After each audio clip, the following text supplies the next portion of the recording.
ברוכה הבאה לפודקאסט בתוך הראש הסגול שלי.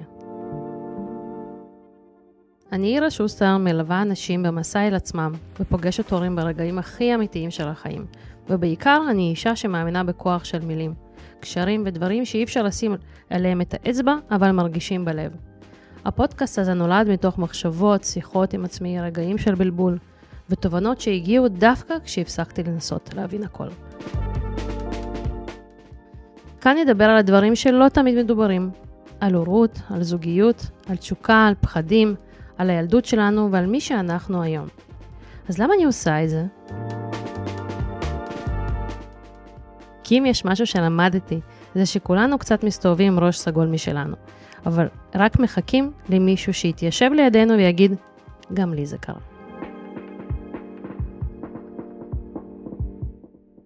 אני מזמינה אתכם לבוא ולגלות מה יהיה בתוך הראש הסגול הזה, ואולי גם עליכם יש קצת ראש סגול, ואולי גם צבע אחר.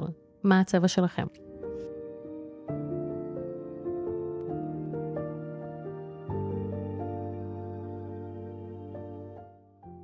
היי אלי, איזה כיף שאת מתארחת בפודקאסט שלי היום. תכף תציגי את עצמך, ויש לנו נושא נורא מרתק היום. אני ככה זוכה כל מפגש לפגוש מישהי שנורא מתחברים למסע שלי, ופה אנחנו הולכים עוד לעבור איתך גם מסע. כל פרק זה מסע בעיניי. אז שלום, בואי תציגי אותך. שלום, שלום, תודה שנתת לי את המקום הזה, אני ממש ממש מתרגשת. איזה כיף. טוב, אז מי שלא מכיר אותי, אני יעל, אני בת 34, אני אימא של אביב, שהוא עוד מעט יהיה בן 3, ואימא של גפן, שהיא בת שנה וכמה שבועות. אני מאמנת מנטלית ורגשית באחד הכובעים שלי, אני עובדת עם אנשים, אני עוזרת לאנשים לדייק את עצמם, לעלות לרמה הבאה שלהם, ובכובע נוסף שיש לי, אני גם עוסקת באדריכלות ועיצוב פנים. אני מה שנקרא מגשימה חלומות על הקרקע. מהמם, זה כזה ביחד. איך כן, מסתדר לך כן. בעצם העניין של גם וגם? אני רואה נקודות משיקות. אני לוקחת כלים מהעולם הזה ומיישמת בעולם הזה, וגם הפוך.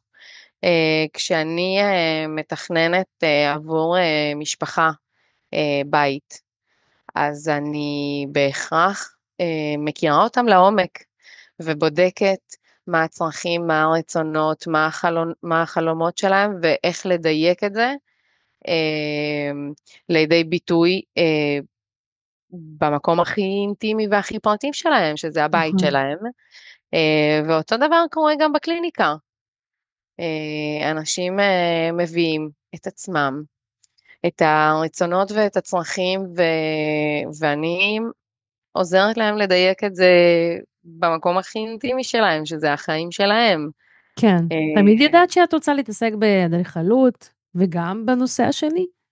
אדריכלות דווקא לא, כן חשבתי הרבה פעמים על עיצוב. אני מאז שאני קטנה, אני האנדימנית של הבית, אני אוהבת מאוד לעבוד עם הידיים, אני אוהבת להמציא דברים, למצוא פתרונות. אני זוכרת שמגיל ילדות, כל פעם שאבא שלי היה צריך למצוא איזה פתרון למשהו, היה מתייעץ איתי, שזה סופר מחמיא לי. נכון.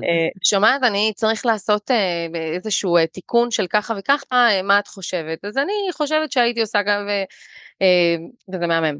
לימים תכננתי להם בית, להורים שלי. יואו, לא ידעתי. מגניב. כן, כן. אז אני משלבת את שתי העולמות.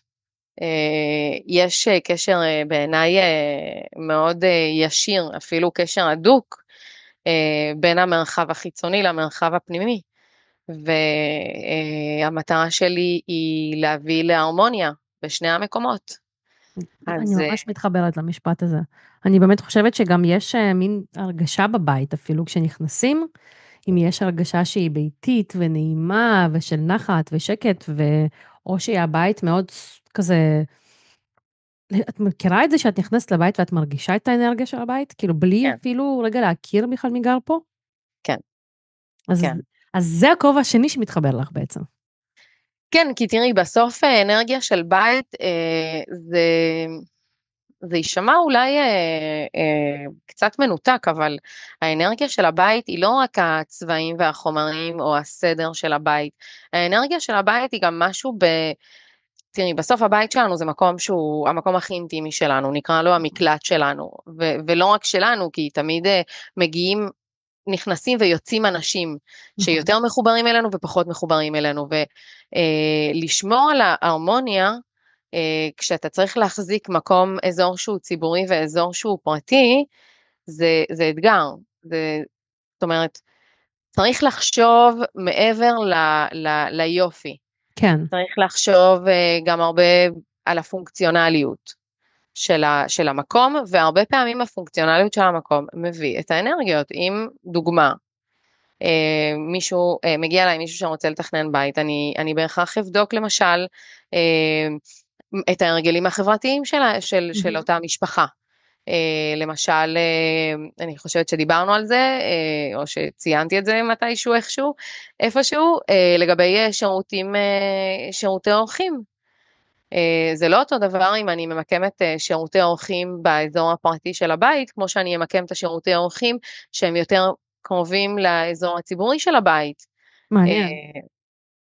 כן, כי בסוף, בואי, הבית שלנו זה המקום הפרטי שלנו, ונכון שאנחנו יצורים חברתיים, בני אדם אנחנו יצורים חברתיים, ואנחנו אוהבים לארח ואוהבים להתארח, אבל לכל אחד מאיתנו יש את הגבול שלו, עד כמה אני פתוח כלפי האחר, וכל פעם, את יודעת, האנשים שנכנסים אלינו הביתה משתנים, אם לצורך העניין יגיע איזה טכנאי ויצטרך להתפנות, אני לא ארצה שהוא ייכנס לאזור הפרטי, איפה שהחדרי שינה, איפה שהילדים שלי, או איפה שהחדר שלי. אז כאילו פה אני אחשוב, לא רק אסתטית, אני אחשוב גם פונקציונלית, שאולי שירותי אורחים זה משהו שכדאי לי לשים באזור שהוא פחות, שהוא שומר יותר על הפרטיות שלי. הצורה והאופן שבו הבית מתוכנן, מאוד משפיע על האנרגיות. יש גם את כל תורת הפנק שווי, ואיך למקם רהיטים, ואיך לעשות דברים, שזה גם מאוד משפיע, אבל זה כבר לשיחה. תורה שלמה. ממש. בתור ילדה, האמנת בכל הדברים האלה? בכלל, כאילו, איזה ילדה יעל הייתה? וואו. יש לך אחים? את ילדה יחידה? אני אחת מתוך 4 בנות. צמודות. יש בינינו בערך 1.5 שנה בין אחת לשנייה. וואו. זאת אומרת שבין הגדולה לקטנה יש בין 4 ל-5 שנים. טוב. שזה מגניב. זה לא היה מגניב בילדות. הלכנו מכות ורבנו כמו בנים. הנה, כל מי שאומרת שאין לה בנות, שבנות רגועות, הנה בבקשה דוגמה שגם בנות רבות. כל כך. מה זה מכות? תקשיבי, יש לי זיכרון פעם, זרקתי לך אותי כיסא. אני לא יודעת אם אני חריגה, אבל תשמעי, אלה הדברים שהיו קוראים בחיים שלי. נכון, אני מסכימה, אני חושבת שבאמת אין באמת הבדל כזה גדול בין בנים לבנות, כי גם בנות, בסופו של דבר, גם מתעצבנות. תקשיבי, בשורה התחתונה, אם אנחנו נסתכל על כל אדם כיחיד, לכל אחד יש את הצרכים שלו, וכל אחד יעשה הכל כדי להשיג את הצרכים שלו. נכון. אז יש בתים שמכירים אלימות בתצורה מסוימת, ויש בתים שמכירים אלימות בתצורה אחרת, או לאו דווקא אלימות, כאילו הדרך שאנחנו יודעים להשיג דברים, ופה מתכנסת לי המחשבה שעלתה לי כששאלת אותי איזה ילדה הייתי. כי אני גדלתי בבית שהכל היה מחולק ב4 באופן שווה.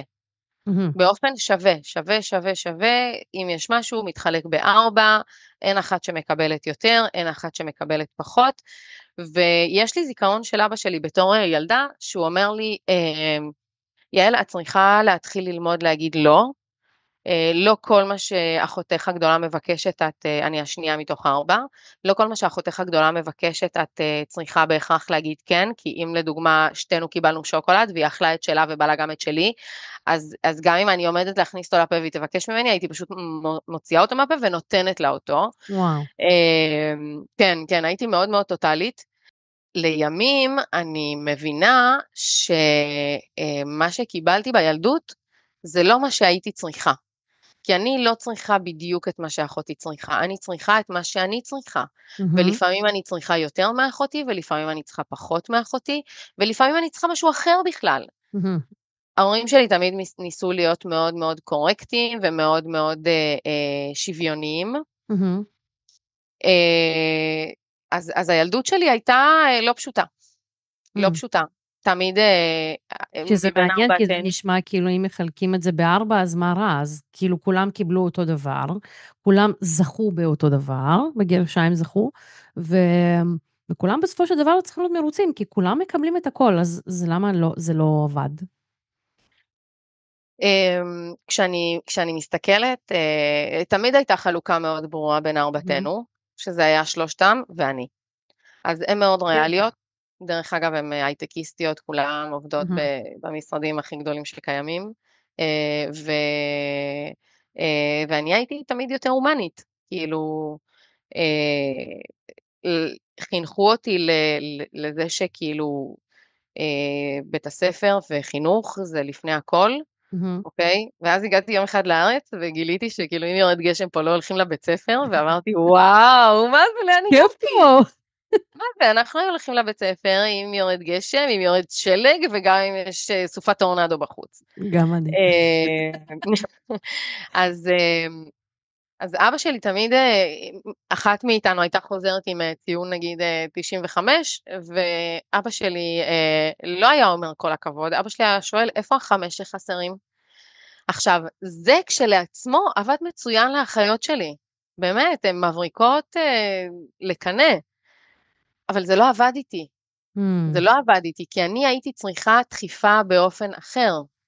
אני חושבת שרק איפשהו בכיתה י"א-י"ב, ידעתי להגיד את זה במילים, וכאילו הצלחתי לזהות את זה ולהגיד את זה במילים, ובאתי לאבא שלי ואמרתי לו, תקשיב, אם אני קיבלתי 80, אז תדע שעשיתי את המאמצים הכי גדולים שאני יכולה.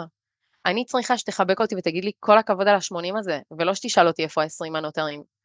כי כשאני מקבלת את וואי, מה שהן מקבלות, אותי זה מפיל. נכון. אבל אם אתה תגיד לי כל הכבוד על המאמץ על ה-80 הזה, זה נותן לי עוד יותר דרייב כאילו להשתפר עוד, כן. ולהיות, ולהגיע יותר גבוה מהבחינה הזאת. אז זה באמת כאילו למה החלוקה השווה הזאת היא לא תמיד נכונה והיא לא תמיד טובה. אבל נכון. אני לגמרי אסירת תודה על כל מה שעברתי בחיים שלי, ויש לי סיפור חיים, אפשר לעשות טלנובלה עליי, באמת. בזכות הדברים האלה, ובזכות הדברים שחוויתי, ובזכות הלמידה שקיבלתי בבית, אני היום יודעת לבחור. אני מהמם, יודעת לבחור, אני יודעת שאני בחיים לא אתן לילדים שלי שווה ושווה. אני אתן מהמם, לכל אחד את מה שהוא צריך. מהמם. זה כאילו, זאת למידה שהיא אדירה בשבילי. כי, נכון, כי יש הרבה סוגים של הורות, נכון. ויש והיום עוד הרבה, יותר. והיום עוד יותר, ויש הרבה את כל אלה למשל ההורים שלי. מהמם, זה מההורים שהעתיקו את מה מהמם, שהיה לפני, כי גם ההורים שלהם העתיקו את מה שהם למדו בבית. מהמם. ואני מגיעה להורות כשאני מבינה שיש עוד אפשרויות, ושאני לא חייבת להעתיק. ואני שאפשר מבינה אחרת. שאפשר אחרת, ואני מבינה שאני אקח את מה שהם נתנו לי, אני אחבק את זה כל החיים, אבל אני אקח משם רק את מה שנכון לי ומתאים לי ולמשפחה שלי ולילדים שלי,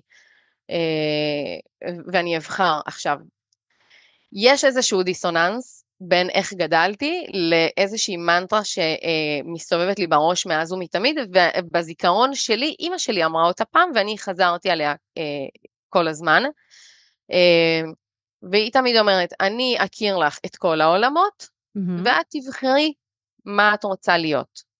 אז יש שזה קצת מדהים. דיסוננס, כי כאילו כל הזמן הכתיבו לי את הדרך, ומצד שני אמא מהמם, שלי גם באה ואומרת לי, תבחרי מי את רוצה להיות. מהמם, זה למשל בהקשר של הדת, כי כשאני נולדתי, אני נולדתי לבית דתי מאוד, לא יודעת אם להגיד על גבול החילוני, אבל נולדתי לבית מאוד מאוד דתי. ועם הזמן ועם המסע שלנו בעולם, אז גם מה שנקרא חזרנו בשאלה, ואותי זה הביא גם בפרקים של החיים שלי למקום קיצוני מאוד לצד השני. היום אני מבינה ש... שלמשל לעשות קידוש ביום שישי, עם כמה שאני רחוקה מהדת מכל מיני סיבות, כן? אבל אני מבינה שזה מסורת, וזה מאוד מאוד נחמד לשמור על זה. זה שאנחנו נעשה קידוש, או נלך להורים שלי, או להורים של בעלי, ונשמע את הקידוש. כאילו, היו רגעים בחיים שזה היה מייצר לי אנטי, והיום אני מבינה שאני יכולה לשמוע את הקידוש וללמד את הילדים שלי על זה, כי זה חשוב, ואני לא אלמד אותם את זה בבית, אבל אני אלמד אותם שזה קיים, כדי שגם הם יוכלו לבחור, ולעשות את הדבר הזה לא הופך אותי ליותר מחוברת לדת לצורך העניין. נכון. מה גרם לך בעצם, כאילו, איפה הנקודה המחברת בין זה שיש דברים שלקחתי מהבית שלי, לבין דברים שאני מסננת ואומרת, אוקיי, מקובל עליי, כאילו, שהם בנחת. זאת אומרת, שהם לא מטריפים אותי, שהם לא משגעים אותי, שזה לא עומד לי פה כמו איזה פופ-אפ כזה של מה יגידו על זה שאני לא עושה את זה. מה המסע שהיה בין? בדיוק, למשל, מאז שאני בחיים המבוגרים שלי, מגיעה פסח, וכולם משתגעים על ניקיונות, ולהחליף זה וזה, ואני לא אשקר לך שבשנים הראשונות גם אני ניקיתי את הבית, והכנתי, והוצאתי את החמץ, וזה, שחמותי לא תשאל אותי, ושאימא שלי לא תבוא, ובשלב מסוים אני מבינה שזה בסדר להיות מי שאני, כפי שאני, ולעשות את הבחירות, ואם אני לא מרגישה שזה נכון לי לעשות את הניקיון הקיצוני הזה של פסח, ולזרוק את כל הבית ולקנות הכל חדש, זה גם בסדר. זה גם בסדר. זה חלק מהדברים שאני לומדת היום בחיים המבוגרים שלי, כשיש לי הרבה יותר מודעות. מה גרם לך בכלל להבין את זה? תראי, בגלל התסכול שחוויתי בתור ילדה, על זה שלא תמיד קיבלתי מענה לצרכים שלי, בגלל התסכול והדברים שחוויתי, אז חייתי כמעט עד גיל, לא יודעת, 20, עד תחילת שנות ה-20 שלי, הייתי מונעת מהרבה מאוד פרשנות שלא מועילה לי. תמיד הפרשנות שלי נטה לכיוון השלילי, שאם כולם יצאו ואף אחד לא קרא לי, זה בגלל שהם לא אוהבים אותי, שאני לא מספיק טובה, לא מספיק חשובה, לא מספיק רלוונטית, כי לא אוהבים אותי, כי לא רוצים אותי, כי אולי אני לא טובה לאחרים. כאילו, הייתי מונעת הרבה מאוד מאוד מפרשנות, במשך הרבה מאוד שנים, זאת אסטרטגיה שאני בקיאה בה, ואוטומטית יודעת להפעיל אותה על כל סיטואציה ועל כל מצב. עם השנים, גיליתי שבאמת אפשר אחרת, וכשאת שואלת על נקודת מפנה, אז יש נקודת מפנה אחת, מאוד משמעותית בחיים שלי, וזה כשאחת החברות הטובות שלי עברה לגור לבד באיזו יחידת דיור, באיזה מושב קטן, חמוד, ואני, וואו, זה קסם לי, אמרתי איזה מטורף, ואז באתי אליה וגיליתי שזאת יחידה שהיא כזה יחידה בודדה, ושיש ימים שלמים שאם היא לא יוצאת מהבית, אולי היא לא מדברת עם אף אחד. ואמרתי, וואו, איך זה יכול להיות? איך את לא מתחרפנת? והיא אמרה לי, את לא מבינה איזה כיף זה. באותה תקופה, מי שהיה אז הבן זוג שלי גם עבר לגור לבד. ושמתי לב שגם, שבזמן שהוא בבית לבד, הוא אשכרה לא מדבר עם אף אחד. ותהיתי, איך זה הגיוני? כאילו, אני לא מסוגלת לזה.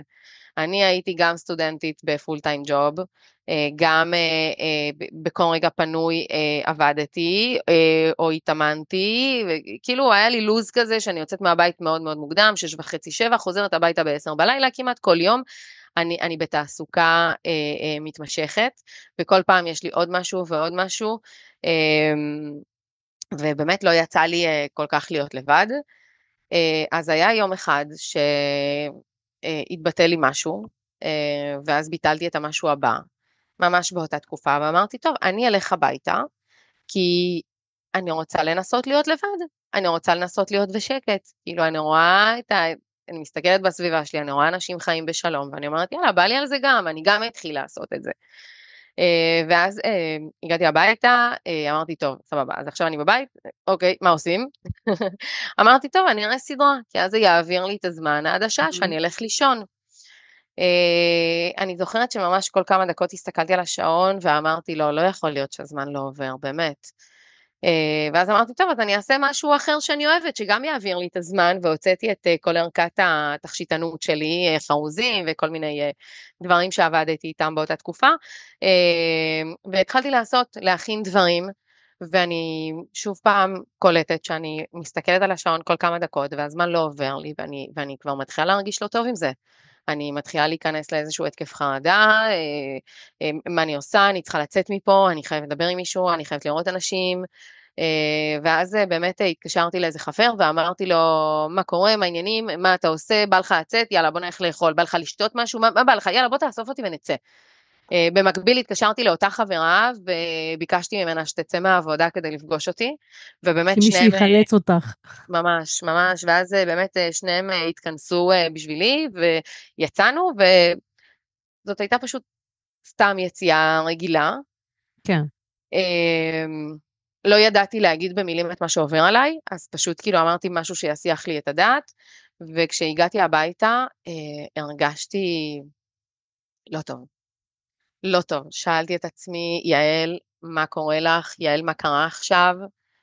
איך זה יכול להיות? משהו לא סבבה. כאילו, כן. ואז הבנתי שאם זה קיים בעולם, זה קיים גם בשבילי, אני רק צריכה ללמוד איך אני עושה את זה. כאילו, זה קיים, זה לא שזה לא בר השגה בשבילי. כן. שמתי לב, פתאום התחלתי לשים לב לדברים כמו שלמשל אני נוסעת ברכב עם מוזיקה על פול ווליום.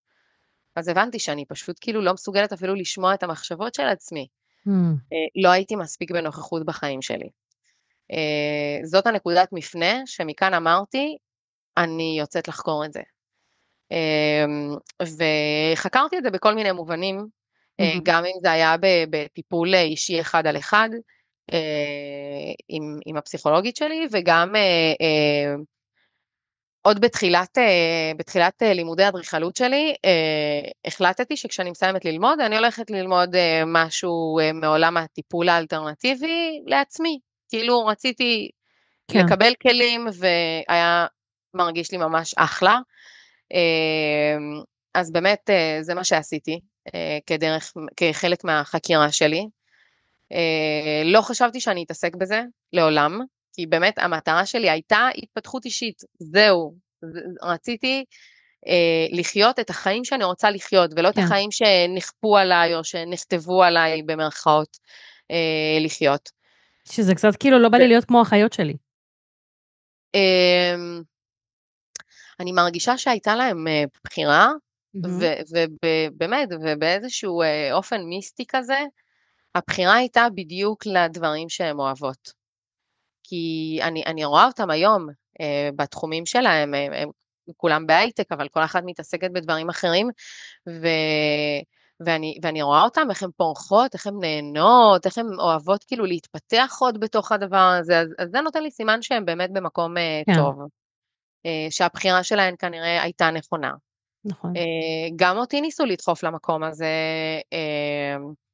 ואבא שלי ניסה לשכנע אותי מלא פעמים ללכת ולעשות עתודה, חלק מהחיות שלי הן עתודאיות, אז עשו לימודים גדולים ורק אז נכנסו לצבא, ואז נשארו הרבה, עשו גם קריירה צבאית, ואז יצאו לאזרחות, כאילו אין מה לעשות, בפועל על הרבה חיילים שיוצאים לאזרחות משירות סדיר פשוט, לא פשוט, רגיל, אוקיי?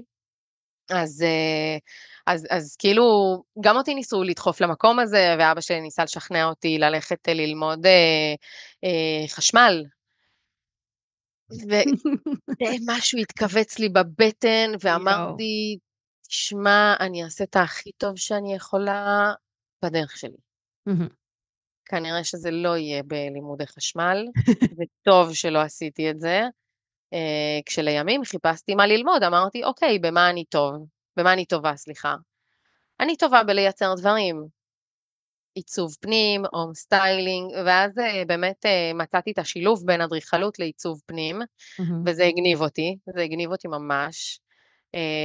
מאוד נהניתי מהלימודים, הם היו סופר אינטנסיביים, זאת אומרת, זה לימודים של יום שלם, לא סתם זה נקרא משרה כן. מלאה, זה לימודים של משרה מלאה, ואיכשהו הצלחתי לשלב את זה יחד עם עולמות אחרים שלי. לפני שהתחלתי ללמוד, אז עבדתי בגן ילדים, גם על זה יש לי סיפור מגניב, אבל אני אעשה אותו בקצר. יום אחד גיליתי שחברה שלי עובדת בגן ילדים, ואמרתי, יואו, איך בא לי, תמיד אהבתי להיות בסביבת ילדים, וכאילו זה תמיד היה המקום הטבעי שלי, כן. אני מגיל מאוד צעיר גם עשיתי בייביסיטר להרבה מאוד ילדים, ואז דיברתי איתה ואמרתי לה, תסדרי לי לעבוד גם שם, אז בתקופת הלימודים, כבר כמה שנים אחרי, שאני כבר עובדת בגנים, אז כבר כמה שנים אחרי, אני מוצאת את עצמי שבימים שאני לא לומדת, אז אני עובדת בגן, ואני כל שבוע מחכה ליום שישי, לשעה 7 בבוקר, ללכת לפתוח את הגן, הרגשתי שזה מביא לי אוויר לנשמה, זה ממלא אותי, זה לא היה מבחינתי עבודה, זה היה כאילו החלק הכיף של השבוע, סליחה. אז שילבתי, שאגב היה לי פחד מאוד גדול, וזה היה שאני אצטרך למלצר בתור סטודנטית, כי זה מה שהבנתי על סטודנטים, כל הסטודנטים ממלצרים. חשבתי שגם גורלי זה למלצר, ועשיתי את זה פעם אחת, ועשיתי את זה מאוד רע. ומצאתי את עצמי שבזכות כאילו, כל מה שגם פה אפשר שפיתחתי, אחרת. אם כן, החברה גם פה. מכתיבה שסטודנטים צריכים להיות ברמני מלצרים, אז רגע, אז גם פה מצאתי איזשהו מקום נכון, שאפשר אחרת. נכון, וזה הביא לך אוויר ונחת? מאוד. מאוד, כי אני אומרת לך, אני הייתי מחכה ליום שישי. כן. הייתי מחכה ליום שישי לפתוח את הגן, זה היה פשוט כל כך ממלא אותי. היום אז את עדיין צריכה להפעיל מלא מלא מוזיקה ורעש וכזה? לא. מה היום, היום את עושה? היום אני מחכה לרגעים האלה שאני לבד, שאני אוכל להיות בשקט, שאני איך אוכל היום את לשמוע. מייצרת שקט? איך היום אני מייצרת שקט? טוב, תראי, אני אימא לשתיים קטנים, לשתיים צמודים. זה השאלה, זו בדיוק השאלה. אז פרקי השקט שלי, שהם בעצם הרגעים שלי עם עצמי, מהמם, הם קורים כשהם לא איתי. מהמם. כי כשהם איתי, אני מושקעת שם מאוד, כן, מאוד. תראי, עם השנים למדתי שהאנרגיה שלי היא מוגבלת. כן. כאילו, זאת האנרגיה שיש לי, ואני צריכה להשתמש בה הכי טוב שאני יכולה, להשקיע אותה הכי טוב שאני יכולה. ולמדתי שאני מעדיפה, נגיד, לא לקחת דברים קשה במהלך היום, כי זה דברים ששואבים ממני אנרגיה, מכל בן אדם מהמם. בערך, ולהשקיע את האנרגיות שלי באמת באמת בשעה שהילדים חוזרים הביתה. שמעתי גם לפני שהפכתי לאימא וגם במהלך האימהות שלי מן הסתם, כי פגשתי הרבה נשים שהן באותו מקום בחיים כמוני, ילד ראשון, ילד שני וכאלה. שמעתי הרבה פעמים את המושג הזה של משמרת ב', של טוב, צריך עכשיו, צריך למצוא סידור לילדים. כן. זה כל מיני אמירות שלי הם גרמו לי לאיזושהי התנגשות בפנים, ולא התחברתי. מהמם. והחלטתי שאני, כשמגיעה השעה 3 בשעון, אני אומרת לעצמי, ואם אני בדיוק בשיחה עם מישהו או בהתכתבות, או לפעמים אני סתם בקבוצת וואטסאפ של המשפחה, אני אומרת להם, נחשו מה קורה עכשיו.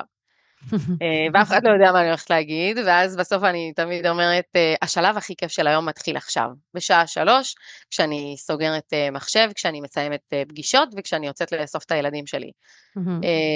אז כשאחר הצהריים שלי הוא טוב, וטוב זה באמת משהו מאוד סובייקטיבי, ברור. הכוונה היא אם הרגשתי שעשיתי את מה שרציתי לעשות, שהייתי האימא שרציתי להיות, מהמם. שהילדים שלי הלכו לישון בסיפוק, ואני לא, זה לא שלילדים שלי אין טנטרומים ודברים כאלה, זה לא נכון, זה קורה לכל הילדים. השאלה היא איך אני מתמקמת מול האתגרים כן, של היום, וכשכל הדבר הזה, כשאני מסיימת את היום שלי בסיפוק, אז יש לי גם הרבה יותר מרחב ברור. להיות בשקט. ואם לא? ואם היום לא נגמר בסיפוק? או שכל זה היום קורה לא הלך לפעמים. טוב? וזה קורה לפעמים, אז אני בוחרת מה אני יכולה לקחת וללמוד מהדברים האלה. כמה, את מכירה את המושג הזה שקט רועש? זה כאילו אנחנו בשקט, אבל בפנים יש מין, בפנים. יש כאילו לבה שבוערת. זה קצת כזה, אני כאילו עוברת בבית, ואז אני מתחילה לטרוק דלתות, ואז אני מתחילה כאילו לעשות הכל ברעש, שעל פניו אני לא מדברת בכלל, כאילו אני לא מוציאה מילה. זאת הייתה האסטרטגיה שלי מלא זמן. כאילו, תשימו לב שכאילו, רגע, תשימו לב למה שקורה פה. ולמה אני עושה את כל הדברים האלה לבד, ואני פה וכזה, ובדיוק כמו שאמרת, משמרת ב', הייתי מגיעה במחשבה של, זאת תחנת מעבר. זאת אומרת, יש לי פה עכשיו רגע, היה לי בוקר, והיה לי נורא כיף בבוקר הזה, כי אני כל כולי מושקעת בדברים שאני אוהבת, ואף אחד לא מפריע לי. ואז הילדים חזרו הביתה, שעל פניו אני נורא רציתי אותם, אבל איכשהו במהלך החיים הם התחילו יעני להפריע לי לקריירה, בהרגשה שלי, ולקח לי מלא זמן בכלל להגיד את זה בקול, ו... ואז מגיע הערב שבו אני צריכה גם יש משפחות שאני מלווה וזו עבודה שלי ואני נורא רוצה להשקיע שם, ואז הרגשתי שהתחנת מעבר הזאת נורא לוחצת עליי. ויום אחד ממש אני זוכרת, התעצבנתי ברמה כזאת שממש הרגשתי שכל הגוף שלי רועד. רועד מעצבים ואני כאילו לא מצליחה לתפקד, אני לא מזהה מי אני לא מבינה מה קורה, ואני לא מצליחה לצאת מהלופ הזה, מרגישה כאילו אני קוברת עצמי בלופ הזה שוב ושוב ושוב ושוב. ושם הייתה נקודת תפנית שלי, שאני החלטתי שאני צריכה להחליט לוותר על משהו, כדי לזכות במשהו אחר. באותה נקודה שאלתי את עצמי על מה אני רוצה לוותר. אני רוצה לוותר על הזמן הילדים, אני רוצה את זה באמת, אני כל כך, כאילו, זה חשוב לי כל כך, אבל אני צריכה לוותר פה על משהו. ואז הבנתי שאני צריכה לוותר על השגרת ערב שלי, שאני לא יכולה לקחת יותר מפגשים בערב, שאני רוצה להיות איתם בזמן הזה שאני לא ממהרת לשום מקום. שאני איתם כי אני בוחרת להיות איתם. זה כי זה עושה לי טוב, אני בחרתי להיות שם, ו...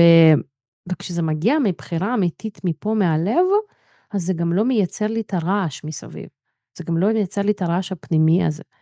שזה פשוט הנחת והשקט הזה שיש לי, כי זה לא אומר שלא קשה, זה לא אומר שהימים שכאילו, אני אומרת, יואו, זה יום ארוך, מה קורה פה, שמישהו כבר יכבה את היום הזה, אבל בגדול, אני מחכה לרגעים האלה, אני אוהבת את הרגעים האלה, והכאפה הכי גדולה שלנו הייתה בשביל אוקטובר, שנשארנו 3 חודשים בבית.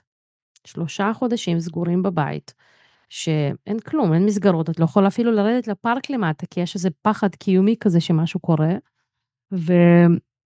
ושם למדתי שאני נורא נהנית מזה. ושנה שעברה טסנו והיינו כזה, התנתקנו בכל אוגוסט, ממש היינו באוגוסט עם הילדים ביחד, וגם שם נהניתי. אבל אז נוצרה בעיה אחרת, איך אני חוזרת וואו, מכירה את זה. לחיים. כי גם זה מכירה את זה. מייצר רעש. איך אני חוזרת לחיים האלה שאני גם אוהבת, אבל אני גם אוהבת את זה. איך אני מייצרת את השקט הזה בשגרה, מה שנקרא, איך אני מייצרת את העוגנים האלה, את הנחת הזאת, כשאני לא בבועה הזאת של החופש, בבועה של הנחת, בבועה של הביחד, איך אני מייצרת את זה? זה בדיוק זה. זה עוגנים. מהמם. ואני אשתף אותך בעוגן מאוד מאוד חזק, שאני גיליתי אותו באופן אישי ממש בשנה האחרונה, וזה הכתיבה האינטואיטיבית. Mm. כי כשמשהו חסר לי, משהו לא מדויק לי, משהו בפנים מתבלגן לי, אני פשוט פותחת מחברת וכותבת. כותבת. הרבה פעמים אני מתחילה אני לא יודעת מה לכתוב. אני אני מכירה לא את יודעת. זה. אבל משם הדברים באמת מתפתחים, כי נכון. יש הרבה מחשבות ברגעים האלה שאנחנו כל כך עמוסים בפנים, מחשבות שאנחנו לא מצליחים לשמוע אותן, וזה מוציא אותנו מאיזון. אז מה שאולי יכול להחזיר אותנו, אפילו אם זה באופן חלקי, לאיזון, זה כן, את היכולת לתקשר מבפנים, התקשורת הפנימית הזאת. אז הרבה פעמים כשאני לא מצליחה לעשות את זה, נקרא לזה ממקום רגשי, אני עושה את כן. זה ממקום מכני. מקום מכני, להגיד לך שאני מתמידה בזה ואני עושה את זה כל יום? לא. לא, כי מבחינתי אני מעדיפה להשאיר את זה בתור עוגן, יש אנשים שעושים את זה כל יום, מהמם. וזו תרפיה מדהימה, אבל בסוף נכון, כל אחד צריך למצוא את הדרך בדיוק. ואת המינון שמתאים לו, אז כשאני מרגישה שאני עמוסה, בדיוק בנקודה הזאת, תראי, כל המסע הזה שלנו בעולם הוא חד פעמי, בסדר? ולכולנו, בשלב כזה או אחר, נופל איזשהו אסימון, כן, אסימון, אני קוראת לו אסימון המודעות. ההבנה שאפשר אחרת, ההבנה שמגיע לי אחרת, שזאת נקודה סופר קריטית ורלוונטית לכולם. כן, ואני חושבת שכשאנחנו מגיעים לנקודה הזאת של ההבנה הזאת, וזה קורה לכולנו, אני לא פגשתי בן אדם שזה לא קרה לו, או יש כאלה שזה לא קרה להם עדיין, נכון. אוקיי? אבל אני מכירה נגיד גם הרבה אנשים מבוגרים ממני, שמתישהו זה קרה להם, שהם הבינו שאפשר אחרת.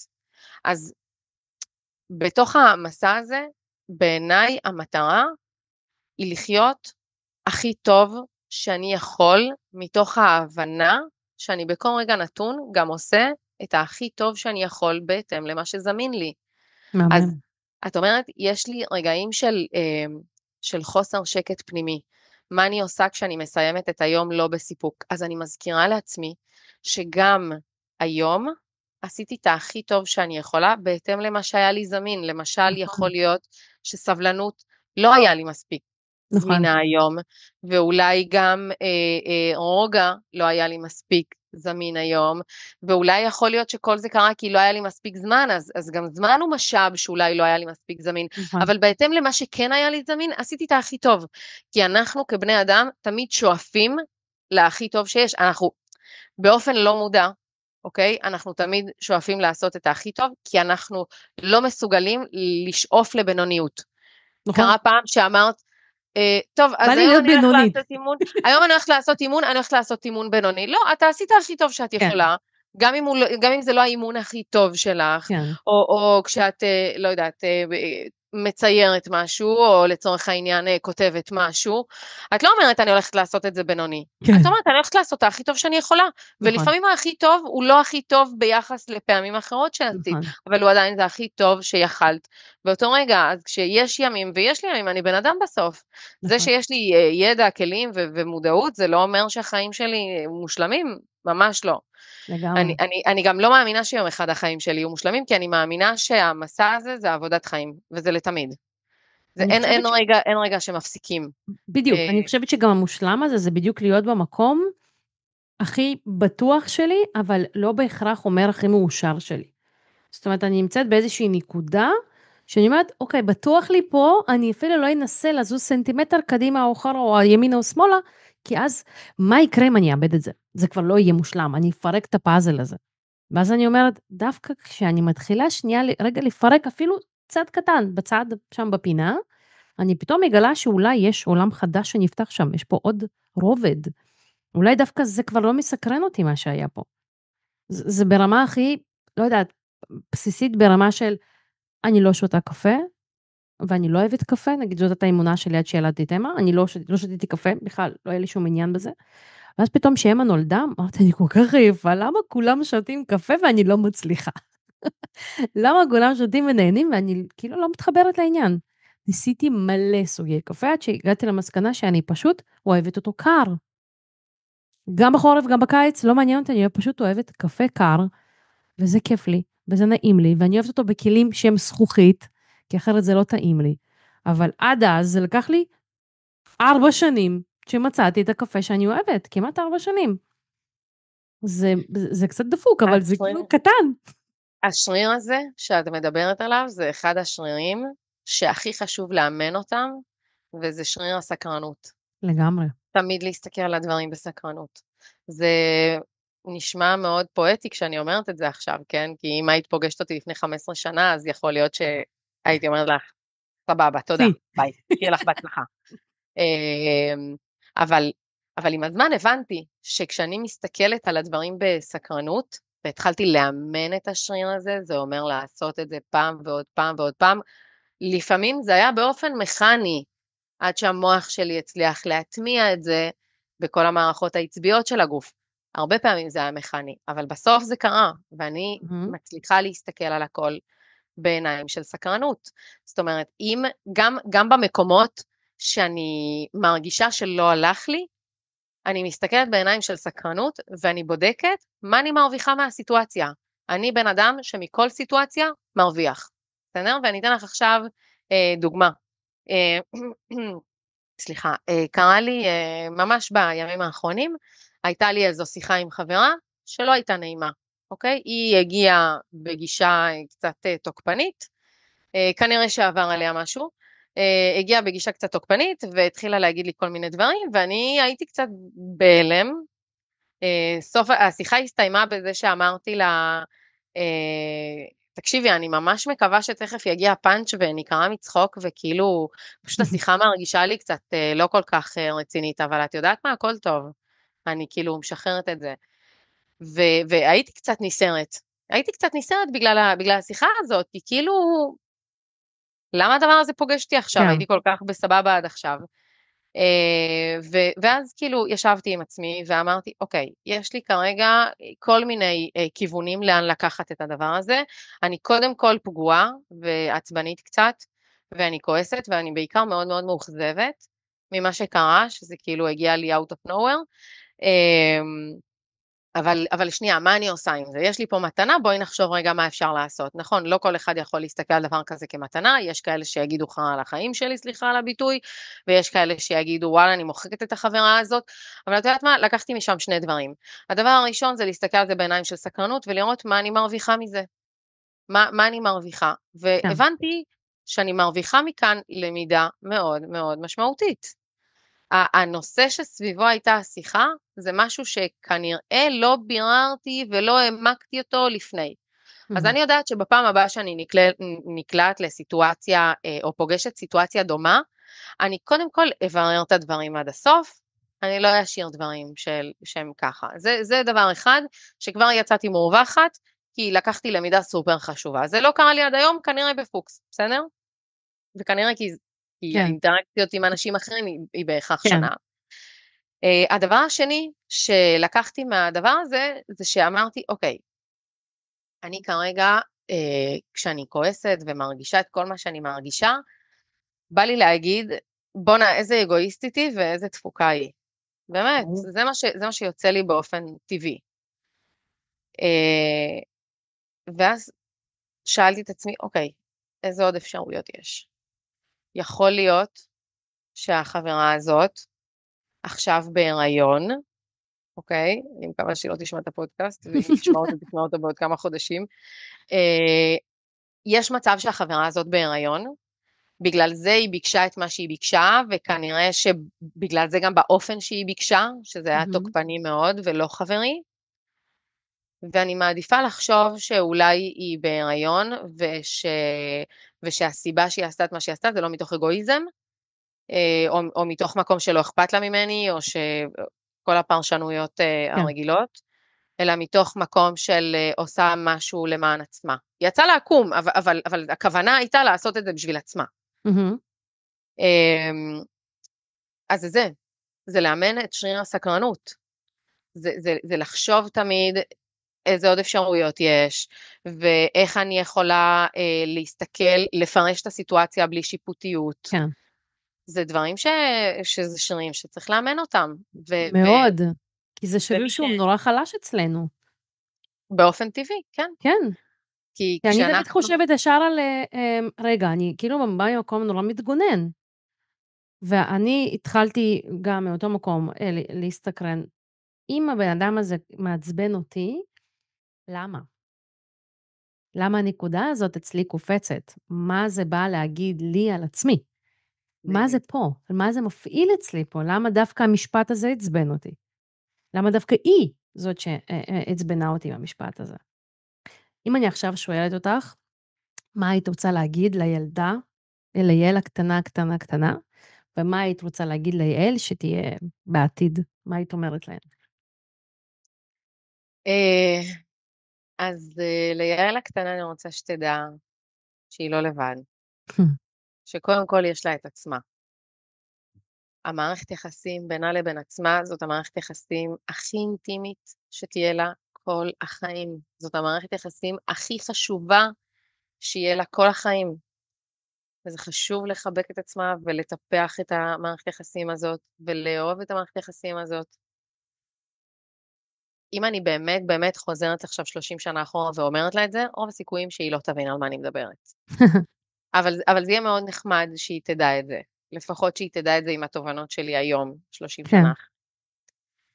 וליעל בעתיד, וואלה, אני אוריד בפניה את הכובע, ואני אגיד לה שהיא אלופה, ושהיא הצליחה להגיע לכל המקומות שרצתה להגיע, ושהיא עשתה את זה באמת כמו גדולה, וכל דבר שהיא עשתה, היא עשתה את הכי טוב שהיא יכלה, וכל הכבוד שהיא אימנה את השרירים שהיא בחרה לאמן, שפה אני חייבת גם לציין שמה שלי חשוב ומה שלי מתאים לתרגל ולאמן, זה לאו דווקא יהיה מה שלך. נכון. ולאו דווקא יהיה מה שלמישהו אחר, כי בסוף כל אחד מאיתנו חי לפי ההיסטוריה שלו. הדברים שאני חוויתי בתור ילדה, כנראה שזה לא הדברים שאת חווית בתור ילדה, למרות שיש לנו הרבה נקודות משיקות. שתינו עלינו לארץ באותה שנה, שתינו עלינו לארץ גם פחות או יותר באותו גיל. נכון. אז לתת את המקום הזה, זאת המתנה הכי גדולה, שכל בן אדם שרוצה, כמו שאמרתי מקודם, מי שרוצה, מי שמגיע לשלב הזה בחיים שהוא מבין שהוא יכול לבחור בשביל עצמו, אז זאת מתנה מדהימה, ואני אגיד תודה ליעל מהעתיד. יואו, איזה מדהים. אז מה היית רוצה שיצאו מהפרק שלנו היום? קודם כל, אמרתי כמה דברים שאני סופר מאמינה בהם, וכל מה שאני אומרת כאן זה דברים שאני מיישמת בחיים שלי, כל יום. אבל אמרתי כמה דברים שהייתי כן רוצה להדגיש אותם, וזה קודם כל שתמיד יש עוד אפשרויות. נכון. בכל סיטואציה, בכל מצב, בכל אינטראקציה ועם כל בן אדם, תמיד יש עוד אפשרויות גם בינינו לבין עצמנו. העניין הוא לשאול את עצמנו את השאלות הנכונות, ואם אנחנו מבינים שיש עוד אפשרויות ולא מוצאים עוד אפשרויות, זה ממש בסדר לבקש עזרה ממישהו שיעזור לנו לראות את הדברים אחרת. נכון. כי בסוף תמיד יש למידה, בכל דבר יש למידה, וגם כשעובר עלינו יום, נקרא לזה לא משהו, זה גם בסדר. זה גם בסדר. ללמוד להסתכל על עוד אפשרויות, גם בהכרח שם אותנו במקום של להוריד שיפוטיות. נכון. וכשאנחנו מורידים את השיפוטיות כלפי חוץ, לאט לאט אנחנו גם נלמד להוריד את השיפוטיות כלפי פנים. וכשאנחנו נלמד להוריד קצת את השיפוטיות כלפי פנים, נצליח להגיע לאיזונים ולמקומות יותר עמוקים. בסוף, מה שחשוב זה להיות בטוב, בעיניי. זה להיות בטוב, זה להרגיש טוב, זה להיות שלם, וזה משהו שהוא אף פעם לא נגמר. זה עבודה שהיא לכל החיים. אני קוראת לזה מסע, זה באמת מסע, כאילו, זה מסע החיים. זה מסע החיים, ותמיד לזכור שיש עוד אפשרויות, לא משנה מה, יש עוד אפשרויות. נכון, אני ממש לוקחת את זה איתי גם, שיש עוד אפשרויות. באמת במיוחד בתקופה של היום, אנחנו קצת שוכחים את זה, אנחנו חושבים שהמצב שקיים לנו היום, וגם אפילו הדבר הכי קטן בעולם, שכולם חזרו לשגרה, יעני חזרו, אז גם אני חייבת לחזור, ושיש רק דרך אחת לעשות את זה. זה לא נכון, לכל אחד יש את הדרך שלו, למצוא את המקום שמביא לו את הנחת, שמביא לו את השקט, שמביא לו את המקום השלם הזה. זה לא מושלם, זה השלם. זה לעשות דברים בקצב שלי, ולא להתבאס מזה, כי זה כאילו לפעמים הרדיפה הזאת אחרי ההשתלבות הזאת קצת משתלטת עלינו. מה בא לך לקחת איתך מהפרק הזה? בא לי לקחת אותך קודם כל. בואי. אני ממש אוהבת לדבר איתך, אני מאוד אוהבת את הגישה שלך, ואת הדברים שאת מביאה. ואני לוקחת תזכורת לעוד רגעים של שקט, כי אני לפעמים גם שוכחת. ברור, נכון כולנו. שאני יודעת הרבה דברים, נכון שאני יודעת להזכיר את זה לאחרים, כשהעבודה היא כלפי פנים, אנחנו הרבה פעמים שוכחים בדיוק מהסיבה שלא תמיד הכל זמין עבורנו, אז אני רוצה לקחת איתי את התזכורת הזאת של רגע של שקט, של רגע של עצמי בעיקר. מהמם. אז אני לוקחת מהפרק שלנו, שדבר ראשון היה לי ממש כיף לדבר איתך. ממש, ממש, ממש. גם לי. ואיזה כיף שהצלחנו להיפגש. ואני לוקחת שבכל רגע באמת יש לנו אינסוף אפשרויות, ואנחנו תמיד יכולים רגע לעצור ולבחור, והשלב הראשוני זה יהיה בכלל להסכים, לבחון את החיים שלנו ולבוא סקרנים ולהגיד, האם במקום שאני נמצאת בו, נעים לי וטוב לי, אני מאושרת, כיף לי, או שאני עושה את זה כי התרגלתי. אז כל מי שהזין לפרק הזה, אני רוצה להגיד דבר ראשון, תודה ליעל. תודה שהתארחת בפרק הזה. ואני בטוחה שנעשה עוד פרקים ונקליט עוד פרקים, כי ישנו מלא על מה לדבר. מלא. מלא. וכל מי שככה מקשיב ורוצה לספר לנו, לשאול אותנו, אני מצרפת בתיאור של הפרק את העמוד של יעל, שאתם בכיף יכולים לפנות אליה, לשאול אותה, כל מה שתרצו לבוא אליה לתהליכים, כי יש פלאים, וגם לבוא לבנות דירה, זה גם פצצה. כי באמת שבית בית פנימי, בית חיצוני, הכל פה קורה ביחד. ותודה רבה לכל מי שהזין. ניפגש בפרק הבא. ביי.